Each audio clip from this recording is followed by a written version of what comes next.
Zero. Overseas.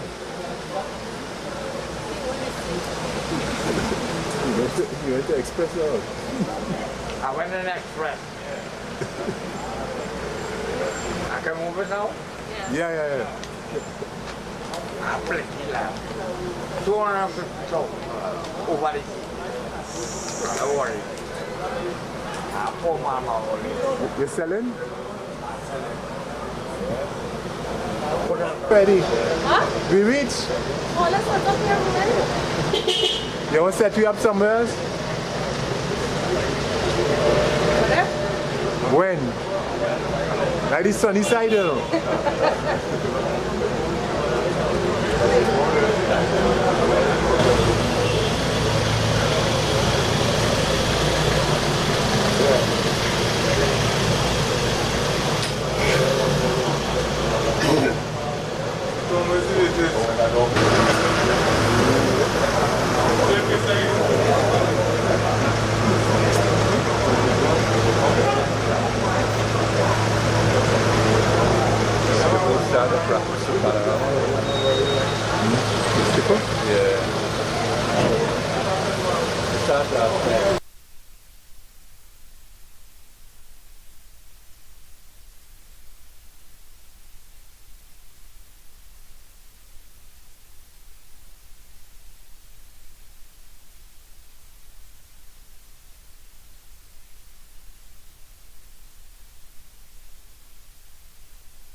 Are you ready? All right, thank you very much and good morning to you, members of the media. Let me start by saying that this is the third session we are having here at the Ministry of Labour, attempting to conciliate and to bring resolution to this outstanding negotiations. Let me also say that for clarity, that this is the second period of collective bargaining for which the union has been offered 000. Let me further clarify that the first period is currently before the industrial court for conciliation, and that process is ongoing as we speak. Failing proper resolution at conciliation at the industrial court, that period of negotiations will go into open court and hearing. It is not there as yet. And therein lies an opportunity for the government to treat with that period, because that is the first outstanding period, from 11 to 14. What we are treating with here is from 14 to 17, simply because from 11 to 14, the workers have not been given anything. 000. And of course, lo and behold, for the period 14 to 17, another set of zeros, 000. So you must understand that the union and the workers will not be accepting all of those zeros or any of those zeros. And that is why when we propose to the company so that we can bring an end to all of this impasse, negotiations for this period, we engage and we are at this point. There was this issue last week about the company not having the authority to start negotiations. Let me clear that up also. In the Industrial Relations Act, the union is, OWTU is identified as the union, Petrochin is identified as the company. And both the union and the company, according to the law, the Industrial Relations Act, can meet at any time and negotiate issues with respect to workers covered under the respective bargaining units and through their collective agreements. That has always been the practice. So for any minister of government, prime minister et al., to say that they did not have the authority, that is simply wrong and misleading. They have the authority to engage, and that is why we had proposed and they counter-proposed. And that is why we rejected their counter-proposal, which said 000.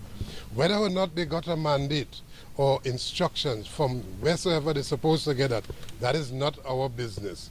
Whether or not they were wrong to tell us 000, that is not our business. Our business is to negotiate on behalf of the workers, of course taking into context the company's situation. So I say this to say this, that we will not be deterred or put back or delayed or set back or in any form or fashion by any minister in the press making statements to that effect, that the company did not have the authority to negotiate, and therefore on the basis of that, we are not going to facilitate negotiations. We reject that outright. And so we said that to the ministry officials on the last occasion, that if you find they've had no authority and you want to fire them, fire them. Fire Petrochin officials. That had nothing to do with us. But make sure that our negotiations are settled. And that if they did not have the authority, well, now you have the authority. And you having this in your hands now, having the authority, telling them they didn't, well, now we want to know exactly what it is you are offering. So the matter now is squarely out of Petrochin's management hand, and we are negotiating directly with instructions coming from the cabinet and the ministers. And that is what we are going to examine here this morning. Because the company asked on the last occasion for 1 week to get an update or to get a mandate or to get instructions from the Minister of Finance, since the Minister of Finance and the cabinet said that they didn't have the authority. Well, we expected them from then to now to have gone to where they're supposed to go to and get the instructions on what they should offer. We want to examine that this morning. If it's reasonable, we will examine it in its entirety and inform the workers and advise accordingly. If it's unreasonable, well, of course, we will reject it. If it's 000, that too is unreasonable, most unreasonable, and we will reject that. But at no point in time we are going to satisfy for what is less or to compromise what is due to the workers on the basis of the significant output that they outlay every day and night to ensure that this country benefits from their input. And therefore, if we at this point, the cabinet responds negatively and that they are not prepared to give the appropriate instructions, the Minister of Finance, if he's not prepared to give the appropriate instructions to bring these negotiations to a close, we are going to initiate an effective strike action on Petrotrin. Which action I want to warn, which action will be seen as a direct response to the government. So it will not just be a strike action against Petrotrin, it will be strike against the government of Trinidad and Tobago. And I say that without fear of contradiction or without even any fear. Yeah? And when we go down that road, mark what I'm saying, when we go down that road, that is a road we are not prepared to turn back. And so we advise at this point that, listen, we are at the brink of resolving these issues. You could indicate to us clearly, the one that is in the court, you will have an opportunity to call us and to conciliate into conclusion with that one.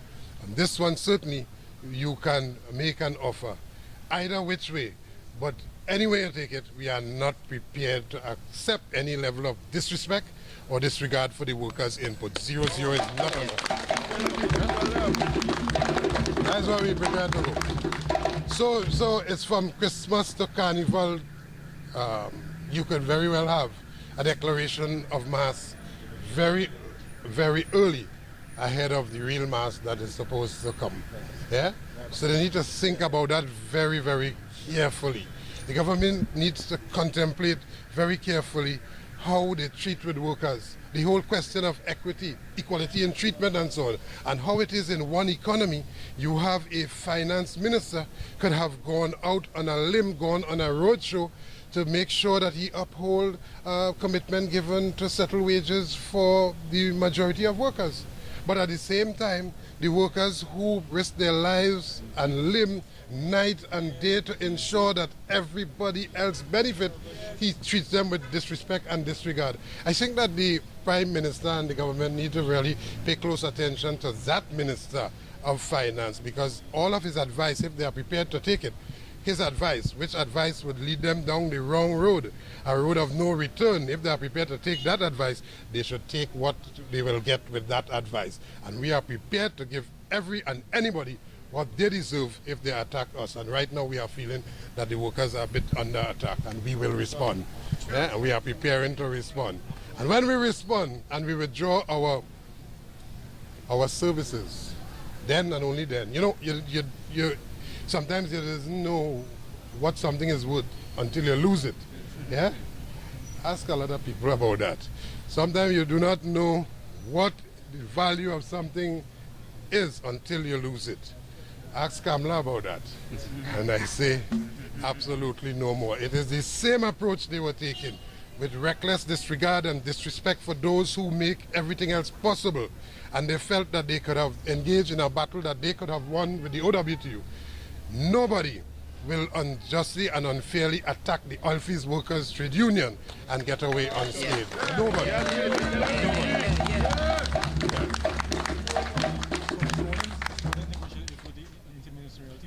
This morning's negotiations, we are going to get from the Ministry of Labour what's supposed to be the company's response based on the advice coming from the interministerial team or the cabinet. Which team said that they didn't have authority, but which team now has the authority to put an offer on the table. So we want to hear what that offer is, and we are very close. We are very close to the declaration or the full declaration of war, because this is war. You withholding wage adjustments and workers not having the ability, like everybody else, to meet their rising costs and so on. This is war, and we are very close to declaring, making a declaration of war against all of whom are declaring war against us and the workers. And we are not afraid, we are well prepared. Yes, as you can see with a brief check of our history. Let me also say, as I said on the last occasion, that all of these cry baby businessmen and business community, the one responsible for the San Fernando Business Chamber, who speaks loudly when workers want to get any benefit, or when workers would like to get an adjustment on their terms and conditions. But as soon as you get that adjustment on your terms and conditions, they carry up their prices. Indeed, even before that adjustment is made, they carry up their prices every day. So they don't come here like us and stand here like us or negotiate with the ministry conciliating, or even strike, or even struggle, or even work hard. They just carry their prices up every day. And therefore, in a most unscrupulous way, they price gouge, but they want to tell us, all of those chambers, they want to tell us that we should not get what is a decent wage increase. Let me say to all of them, Petrotrin is in trouble because of past and present government. Petrotrin is in trouble because of bad management and poor leadership. Petrotrin is existing today only held together only on the basis of the workers working at Petrotrin. Yes. And in the face of all of that, where workers work and where workers would have kept that company together, where the country would have benefited on the basis of that input, we demand no less than what is the fair share of our remuneration. Yes. And if we don't get it, we will use all avenue within the ambit of the law to ensure that the workers, their claim to wage adjustment and so on, that it is properly well responded to.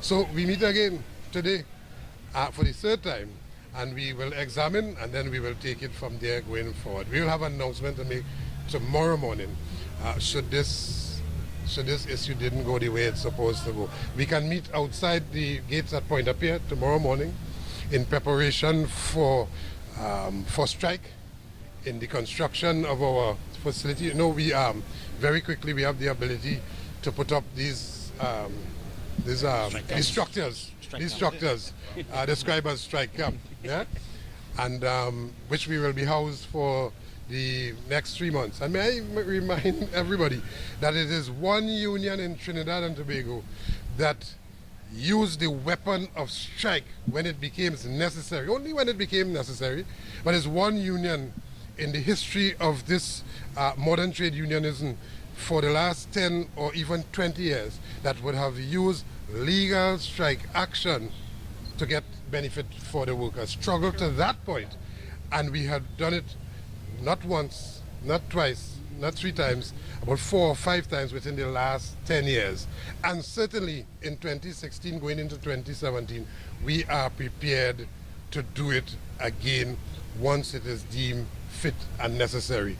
And I think we are very close to that point. So finally, all of those persons who would have said on their campaign trail, in their quest to gain governance of this country, from who was opposition leader then and who is prime minister now, and all of the cabinet ministers, all of them who condemned Kamla Persad-Bissessar, how she treated with disrespect the OWTU and the progressive trade unions and so on, and workers in this country. She did that, but you would be worse off to fall in on the heels of what she did to come and do the exact same thing.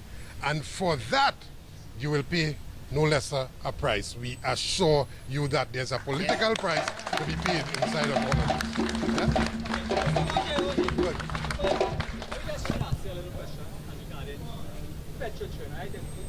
The Petrotrin we're talking about. Petrotrin have sent some to demolish some families. Sent some what? For the demolition of some houses in San Francisco. They say prior to them receiving, they had gotten notice to be 12 feet away from lines that are run in the field, right? And now they came with notices telling them they're supposed to be 24 feet. What is your personal take and how do you feel about? Is that a health and safety issue? No, well, I don't know if it's a health and safety issue. They just say that they had to move because they're supposed They are to be close 24 to- feet. Yeah, to 24, transmission lines? And they have letters stating they were there supposed to be 12 feet away. What is your Yeah, personal they are take close on to transmission lines and so on. underground line? Is it dangerous? I didn't know. Okay, yeah. Well, Yeah. other union. Well, once the requirement, the lawful requirement in terms of the safety aspect of it, both for the operations and for the human beings, we would want to support any action that would take them away from harm's way. No, but Yeah? they had Any 12 action. feet and other, they just shade, they move the goalpost to 12 to 20. Yeah, we're not sure. I'm not sure what the facts of that Yeah, may they went be. from 12 feet to 20. No, we don't know, Ivan, what the facts of that might be. But I can say in general, the union supports fully the issue of implementing health and safety measures with respect to the operations, both for fence line communities and also for active workers and so on. And therefore, any issue that treats with that in accordance with the law, we would support that. I don't know what the facts of that particular issue may be, but we would support that. Remember Petrotrin through bad management. The record is that they didn't run a safe operation through bad management. And they have a president of the company at this point in time who is not up to the task of running the company. That company needs a overhaul of the management.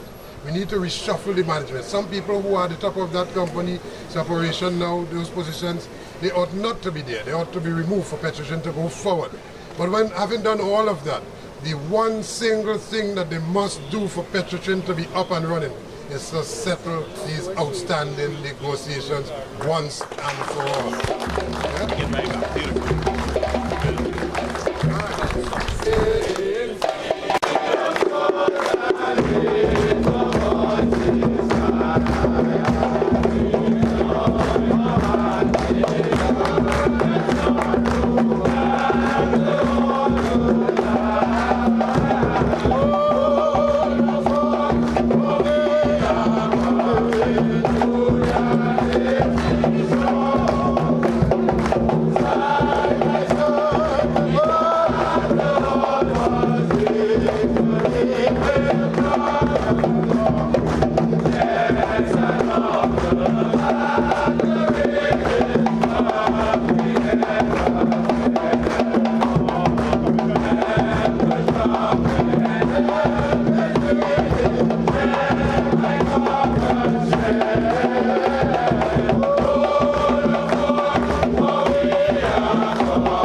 this wrong. You know, a battle, a war, has many battles. And so throughout our history, we would have fought many battles. And the only reason why we were successful in all of those battles is because of the guidance of Almighty God. And His So we want to start this morning, before I make my few comments before we go upstairs in that place. We want to start with a word of prayer, thanking God for bringing us thus far and bestowing upon us life and health and strength and blessings and so on, so that we can meet together in the name of peace, in the name of justice, in the name of fair play, in the name of equity, in the name of decency, and simply in the name of a proper adjustment for the petroleum workers, all of them, no exception. So let's get someone to just lead us a word of prayer. Right? I never back from prayer. Morning comments? Now we have so much to do our prayer. It's important that we always give God thanks and blessing. It's the smallest things. You know, don't have the big things, the smallest things. And just for us being here today, those of us, we are here because we are conscious. We are conscious of the occasion and what this is about. You know, so we want to thank God for bringing us here thus far. Most merciful and ever-wise God. Father God, as we stand before your presence, dear God, we stand before your presence with no help, no strength of our own, dear God. But Father God, we want to thank you, God, for this present time and hour. For you have kept us through the night was past and gone. From our pillar days, even from last Thursday until now, you have kept us. And Father God, we are here again, dear God, because you say, oh God, by the sweat of thy brow, man shall be praised, dear God. And Father, this morning, dear God, we don't want what we want what is rightfully ours, what is just. You know, what we want is what is just. We don't just want anything, dear God. Father God, and we ask that by your guidance, with the executive, dear God, they are only as strong as the support they have behind them. Yes. And this morning, oh God, we ask that we are not here just for face material to say that we were seen. But we want to be here, oh God, to support, dear God, to support to the very end. And Father God, we ask that you give us that discipline, that willpower, that understanding, dear God, that transformation, dear God, to do what is necessary, dear God. Father, and those of us who lack understanding, dear God, we ask that you increase understanding. We ask that you increase wisdom, oh God, and knowledge, dear God, for the benefit, not of today only, dear God, but for the future of this organization. And Father God, we ask that by your whip and by your guidance, dear God, that you direct the negotiating team, dear God. And Father, we ask that you break down every barrier and every trick of the devil, dear God. Father, for you say that nothing, oh God, that is against you can stand, dear God. And Father God, we know, God, that we are just in what we ask for, dear God. We know, God, Father, and all the detractors, dear God, for whatever reason, who doesn't understand that the cycle of life, dear God, and what turns the economy, dear God. Lord, we pray for them at the same time, dear God. So Father God, we bless the homes left behind, dear God. And even in this season, dear God, Christmas season will signify, dear God, you know, the birth of your Son, Jesus Christ, dear God. We want to thank you, God, for the workers, dear God, who commit themselves here today, dear God. And we are going to bless the home bountifully, dear God, continuously and consistently, dear God. And Father, we rebuke every negative force, every sickness, every disease, oh God, every negative energy that comes against them, dear God, comes against us, dear God, this morning. You know, we rebuke them in the name of Jesus. And Father God, we speak wisdom, we speak life, we speak knowledge, we speak peace, we speak understanding, dear God. We speak overcoming into our life, dear God. And Father, even though at times we speak long suffering, dear God, to overcome the challenges that we have to overcome. And Father, this morning again, we want to thank you and ask that you direct the food for today. Through Jesus' Son, we pray. Amen. Amen. For that inspiring word of prayer. There's a comrade who would always give it us struggle. I recall Labor Day and Spain, all our marches and protests and victory celebration, and wherever the union gathered, that comrade would make sure that he is present. Fortunately, it was like Saturday morning. Yeah, sometime boxing is Monday, that comrade passed away. He was 47 or 49 years old. His name is Anthony Oliver. He's a comrade who always supported, dutifully supported the union. I want to, before we say anything here this morning, observe 1 minute silence in respect of his passing, and certainly in respect of the passing of a number of workers who would have passed on from the last period to this period, but we focus on that comrade who diligently followed his Jesus gave rest in eternal peace. Comrades, once again, good morning. Good morning. So, let us signify what just went. Morning, comrades! Good. And that certainly is the type of energy that we want to carry us through till the end, not just today, but till the end. Let me first of all start by thanking all of you who found it necessary, who, because of the profound understanding of what this is about, found it absolutely necessary to install your presence here this morning to make a statement. Many statements are made, comrades. Many statements are being made concerning these negotiations by persons who are supposed to be in the know, persons who are in the know, persons who are not in the know, from persons outside, all over. But the one profound statement that I think that we must underscore here today is the statement made by all of you, saying regardless of what all of them say, you are serious about your business, which is the settlement of the You would know, every single worker here, every single comrade here, know, by virtue of where you work, whatever field, if it's in the refinery at Point of Pierre, whatever fields, in Trinidad, offshore, in the producing fields, wherever, that individually, when you add up your contribution, collectively, you make what is possible today. That structure they call the Petroleum Company of Trinidad and Tobago. In other words, without you, without all of the workers, there would be no Petro-Trin. That's true. And as I often say, we have tested time and time again. Indeed, we are on the brink of testing it. And that is that you can have the management alone by themselves. You will have no Petro-Trin. You can have the workers alone without the management, and you will have a Petro-Trin operation.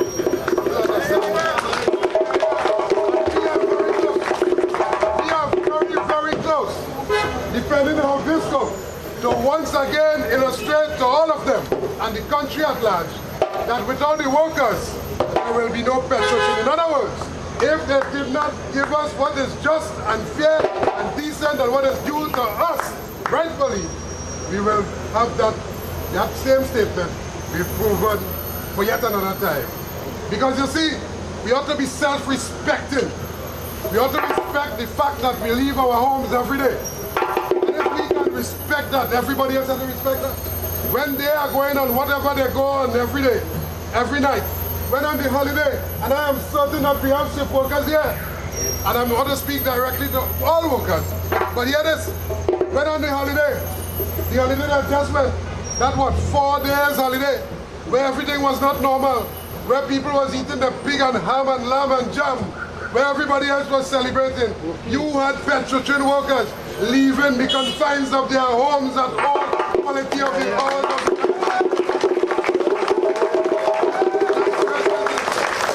and you're going to work in a situation where it is not entirely safe. You're going to work in a situation where the one thing on your mind is to make sure that you produce an honest day work. That which they work, when you produce it, everybody else will benefit.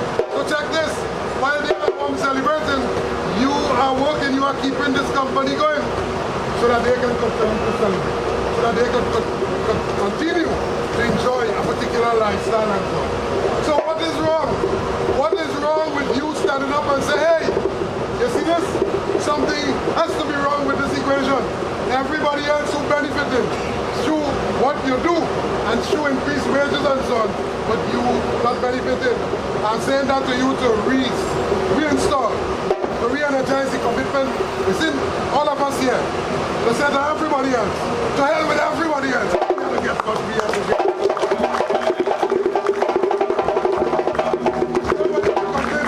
You're finding them on the social media, you're finding them hiding behind the blogs, you're finding them on the radio, commentating, yeah?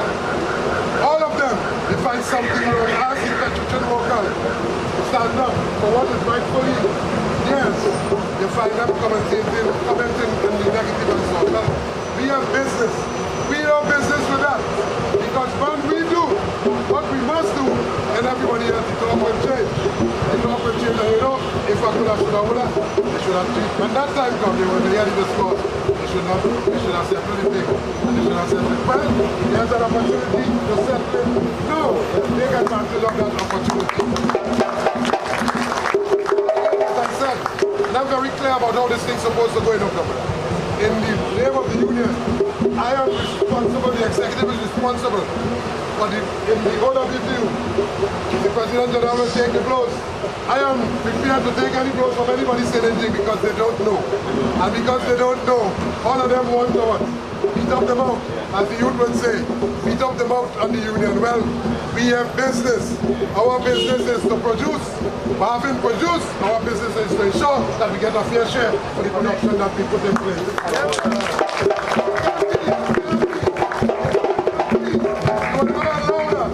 We put all the ingredients together.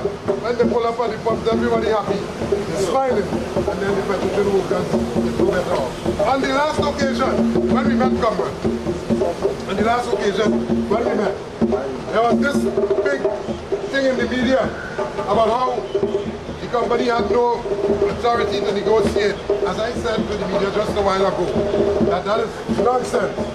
Whoever spoke it is nonsense. Whether it's Minister Young, Prime Minister, whoever talked that nonsense, that is nonsense. Because here it is. If they had instructed the company not to meet because of the law that governs collective bargaining, because of the Industrial Relations Act that governs the relationship between employer and union and so on, recognized majority union, that is OWTU. Because of that law, because of practicing that same law, here's what could have happened. If the government said, Petroleum, you can't meet, the union, at the expiration of the last collective agreement, sends in proposals, and the company has to examine those proposals and respond. But if they didn't respond, and they're taking instructions from the government, the union can file an industrial relations offense and bring them right here to the ministry. And at that point, just what we're doing now, we will be doing.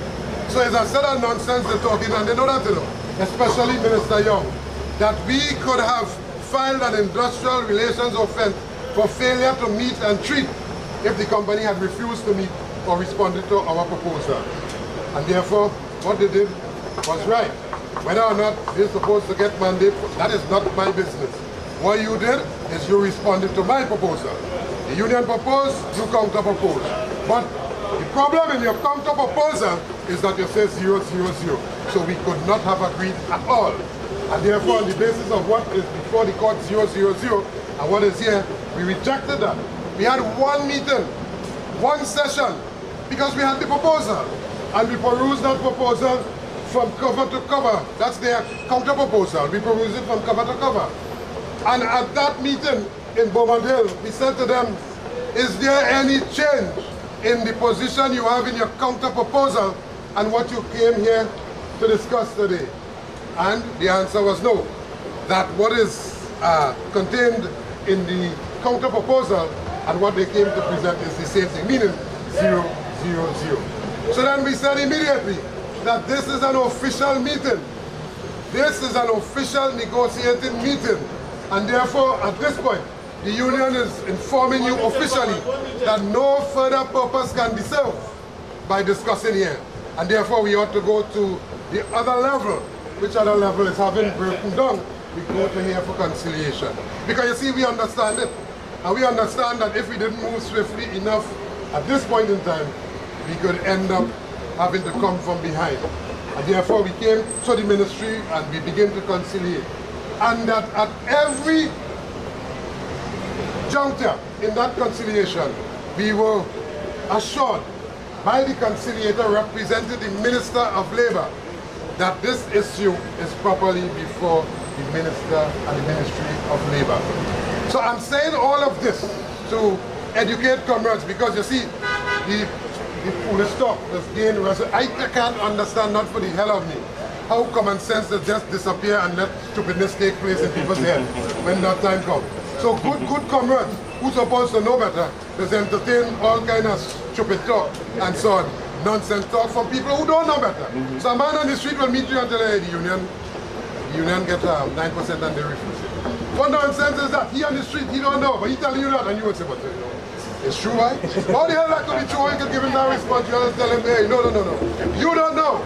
I know, because had that proposal been made, certainly you would have been informed, because it would have been for your consideration. That has not happened. And next stupid talk is about how you're going to get 100,000 before Christmas. How the hell does come up with that? I can't understand. How they entertain stupid talk from all over the place. I am saying that to you this morning, comrades, because I see the agency about this thing.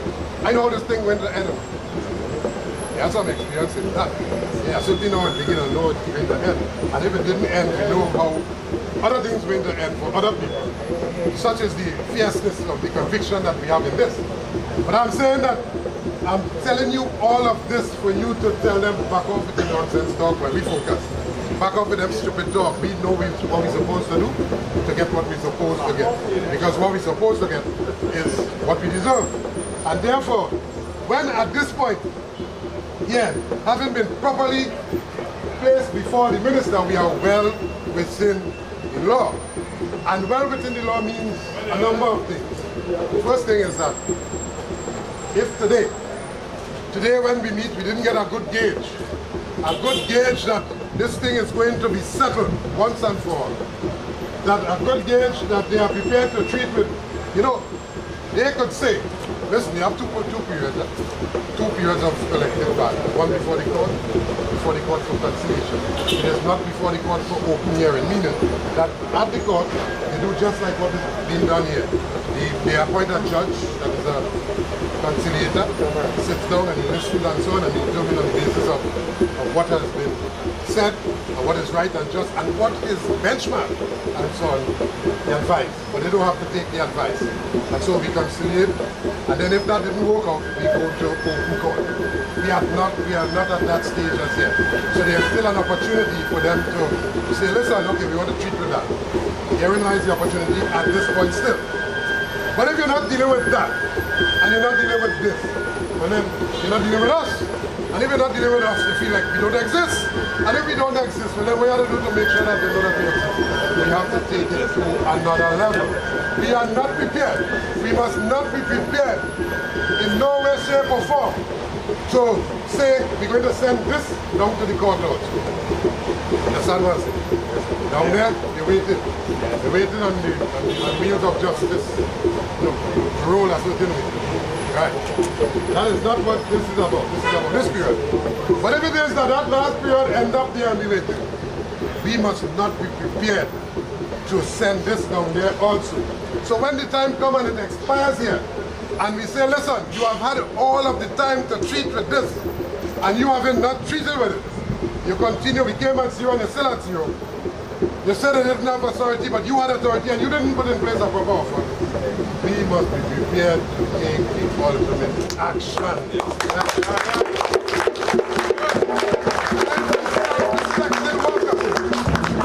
Wherever he lives, wherever she lives, whoever he support, whoever she support, every self-respecting worker, present here or otherwise, have to understand that you see this period, this is the last train.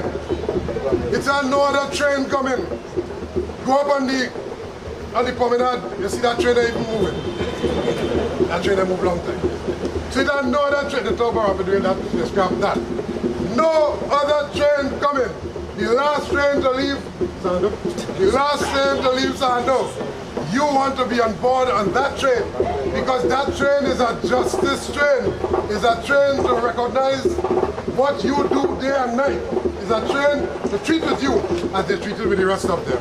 So it cannot be, will not, shall not, dare not be that you bake the pie, everybody else eating, smiling and so on, and telling you it's very nice, it tastes nice, and you can't get even a taste of that pie. Zero, it's not a taste. So we have to be prepared to take what is ours. And as we have always said, and we maintain, without fear of contradiction, without fear of condemnation, without fear of confrontation by those against us, we maintain that if we can bake the pie, if we prepare and we give everybody else the benefit of our labor, and we cannot get it, nobody else must get it.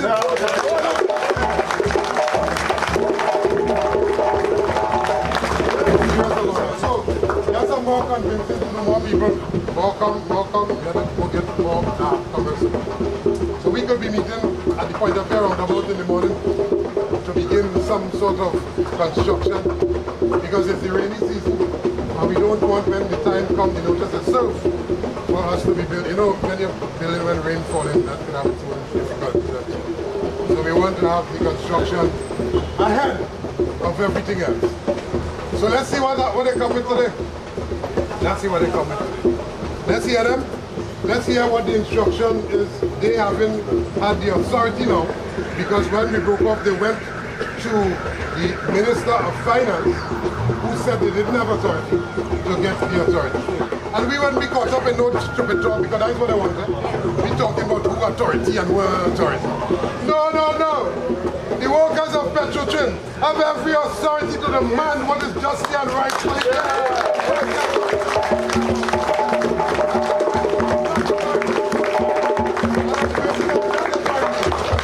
If we don't get it, we will do what we're supposed to.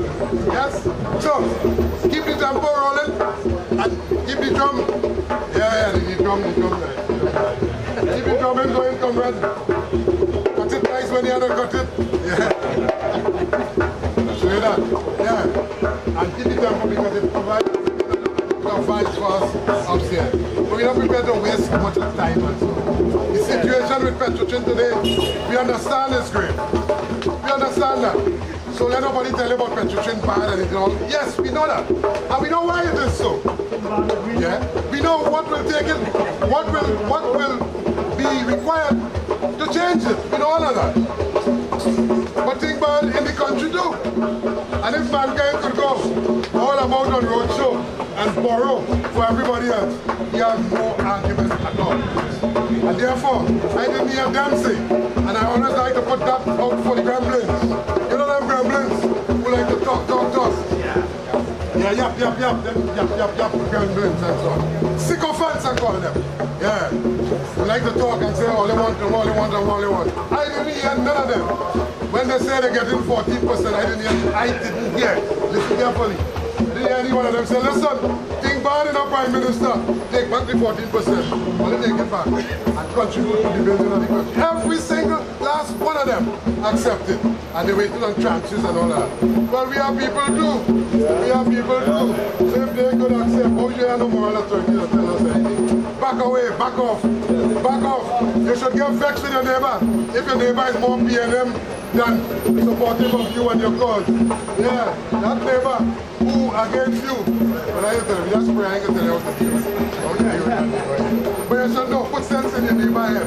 Put sense in anybody head who tell you that you don't deserve what you deserve. Comrades, I want to thank comrades for coming out here.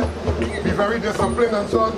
Make sure that the spirits don't over, you know there are some spirits around this season. Make sure the spirits don't overcome comrades and that we keep focused and so on. Keep your eyes on the prize. Your vision is about, you don't want them to go and say when they can get no news, look at them, look at how they're operating. Look at how they're behaving. Because they'll try to we are not supporting any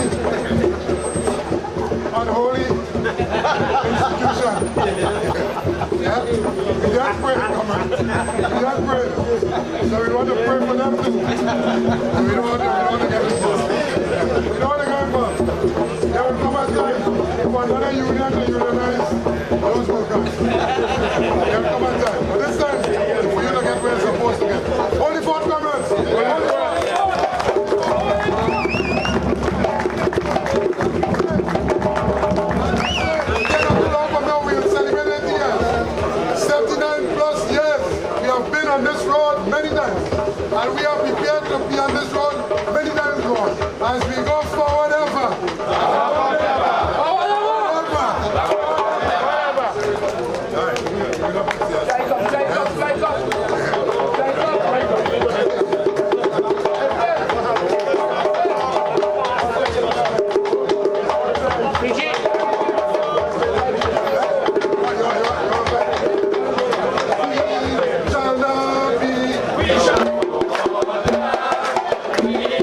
I hear they're looking for me, so I come down from the jungle.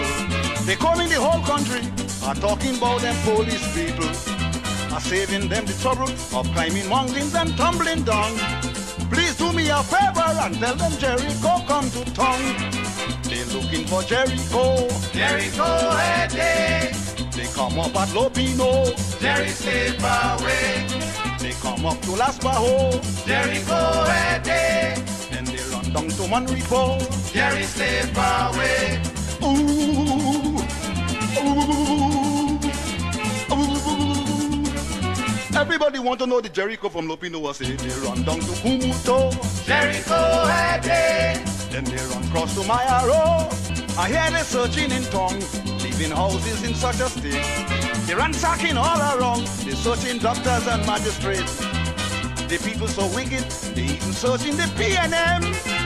But if they saw Jericho, I'm sorry for them. They're looking for Jericho. Jericho, where they come up at Lopino. Jerry stayed far away. They run up at Las Bajo. Jericho, where they then they run cross to Manrico. Jerry stayed far away. Ooh, ooh, ooh. Everybody want to know the Jericho from Lopino was it. They run down to Kumuto. Jericho, where they run cross to Mayaro. Jerry slid far away.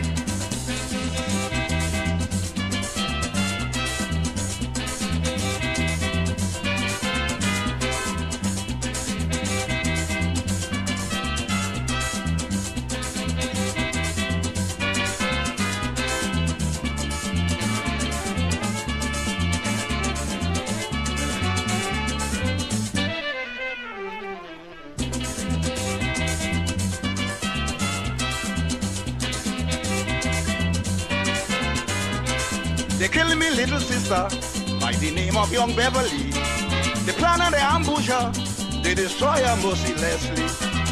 Jericho ain't sleeping, I say, when you miss a policeman, Jerry snatch him away. They looking for Jericho, Jericho where they come up at Lopino, Jerry slip away. They come up at Las Bajo, Jericho where they then they run cross to Monrepo, Jerry slip away. Ooh, ooh, ooh. Everybody want to know the Jericho from Lopino was saying they run down to Bubuto, Jericho where they then they run cross to Mayaro, Jerry slip away.